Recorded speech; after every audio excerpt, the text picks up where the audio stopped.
Alright, so we have finally made it up to Spider-Man Miles Morales. And like with my previous video game reviews, I'm going to start off with the gameplay and then talk about the story. Sometimes I go story then gameplay, it doesn't really matter. I want to talk about the gameplay first, and I'm just going to jump right in regards to the swinging.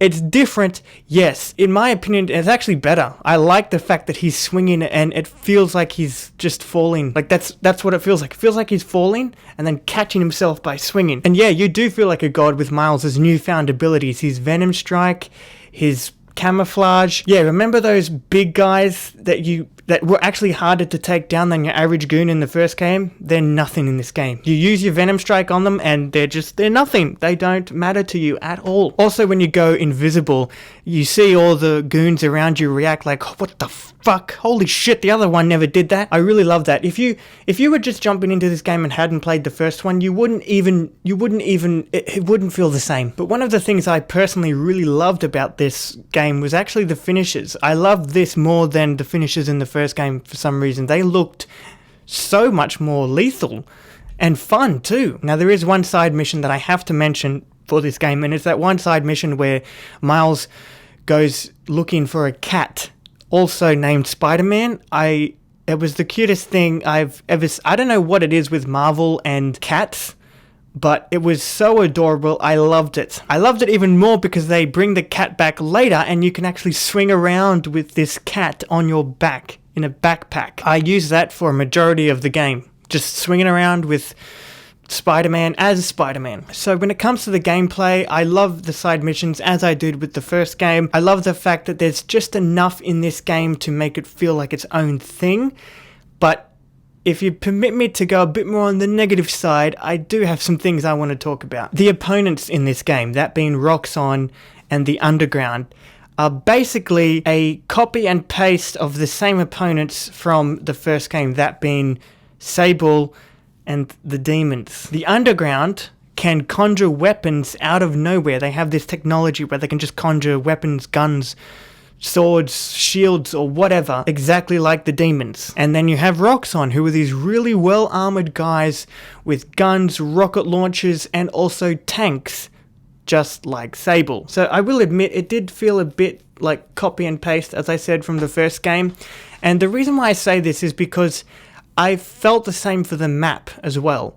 The map in this game has areas that are interactable that I remember from the first game. I remember going into these areas, defeating enemies, using these interactable objects to take down enemies. But when you go to these same areas in this game, they're still there. And you never once go to these areas in the main story or for any of the side missions. So that's where I started to realize, oh, okay, this is not a new game built from the ground up. They basically just copied and pasted the whole game, practically, and just changed some things up, like the swinging. So, yeah, like I said, they changed enough of this game to make it feel like its own thing. But if you keep a keen eye on certain things, you will notice that they pretty much just copied and pasted the whole map from the first game into this game. But let's move on with the story. So as the title suggests, this is a spin-off just focusing on Miles Morales, and it is so great to see him again. You know what I realized? The actor that is playing Miles Morales in this game is the same kid from The Last of Us. I just thought that'd be a fun fact. And in this game, Miles is left to New York all by himself because Peter has to go overseas to somewhere. You guys already know this. And it focuses on his relationship with a friend of his called Finn. Now, I will say that I really did adore their relationship, seeing them interact and knowing where this relationship tends to go. I couldn't help but actually get invested in this. It was really well done and acted as well. Not only that, you have Miles meet up with his uncle again, which was also great to see because in Into the Spider-Verse, his uncle died, and in this universe, his father died. So I think it's really interesting having two different versions of Miles Morales, you know, one for the game and one for the movie, and one hopefully for, you know, a live action film adaptation where, who knows, maybe his mum could die.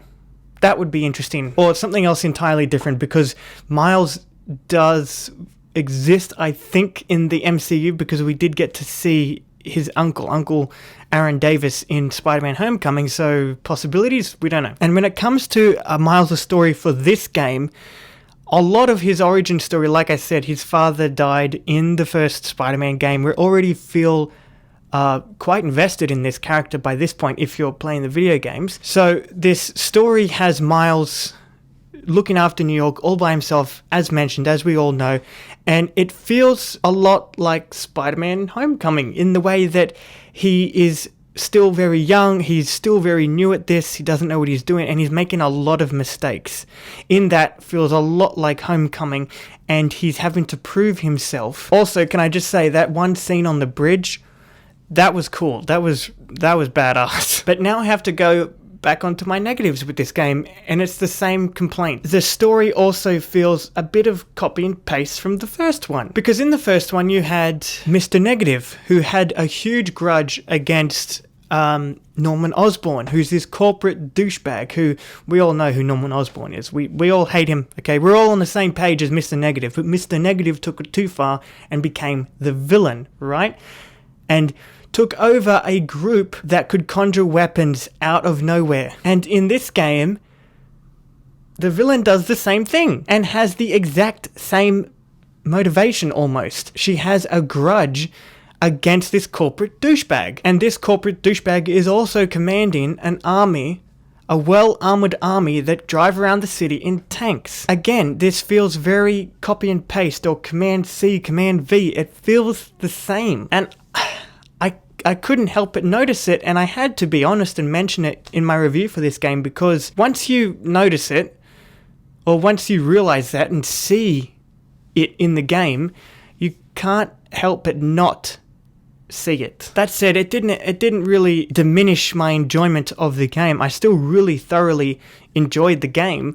It was fun to play as him. It felt different. It felt like I was playing Miles Morales. I still felt invested in this story because it is Miles's story. I guess the only thing I'm trying to say is that when it comes to the villains in this game, everything is copy and paste. But if you turn your head and look at Miles's side of the game and his story, that is where it starts to feel different. It is different than the first game because he hasn't been doing this for 8 years like Peter was. So I guess I'm at a weird spot with this game because it was so much fun to play as Miles Morales, but at the same time there were some things that I just couldn't help but notice. Anyway, that's all my Spider-Man reviews done.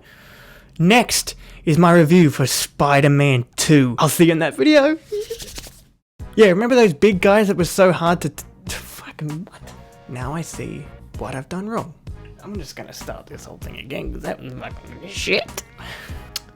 I can't drink my coffee with this on. Alright, so we have finally made it to Star Wars... Did I just say that? Interactable...